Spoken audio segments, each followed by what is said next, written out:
President, Excellencies, on 19 July, the International Court of Justice, upon the request of this General Assembly, delivered its advisory opinion regarding the legal consequences arising from the policies and practices of Israel in the Occupied Palestinian Territory, including East Jerusalem. The court found that Israel's continued presence in the Occupied Palestinian Territory is unlawful, and that it is under an obligation to end it as soon as possible.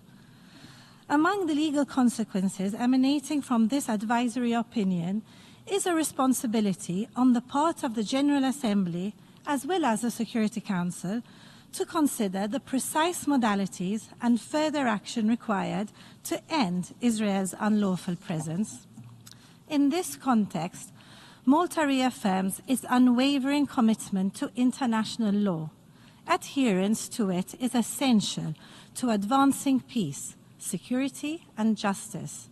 Respecting and implementing the findings of international judicial institutions, including the ICJ, is fundamental.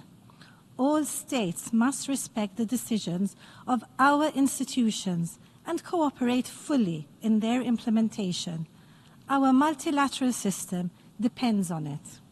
President, across the occupied Palestinian territory, Palestinians have been facing a desperate reality for 57 years. They are forced to contend with discriminatory legislation and frequent human rights violations. A continued occupation will only serve to make the two-state solution and the inalienable right of the Palestinian people to self-determination seem like a distant and unattainable abstraction. As member states, we have a responsibility to move this forward, a duty outlined by the ICJ. This includes not recognizing as legal Israel's unlawful presence in the occupied Palestinian territory and not to render aid or assistance in maintaining this occupation. All settlement activities must cease immediately. They are illegal under international law, undermine the contiguity of a future Palestinian state, and are a breach of the Palestinian people's fundamental right to self-determination. President, tens of thousands of civilians have been killed in the Gaza war, and many more have had their lives destroyed. Hostages abducted by Hamas and their families continue to live through a perpetual nightmare. An immediate and permanent ceasefire in Gaza needs to be realized urgently. The hostages must be immediately and unconditionally released. We have echoed this message consistently since 7th October.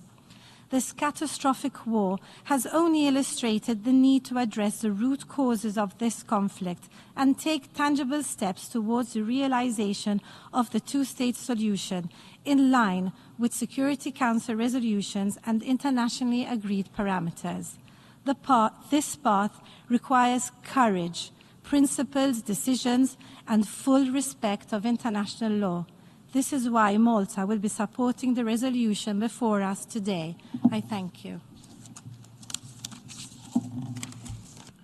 I thank the distinguished representative of Malta.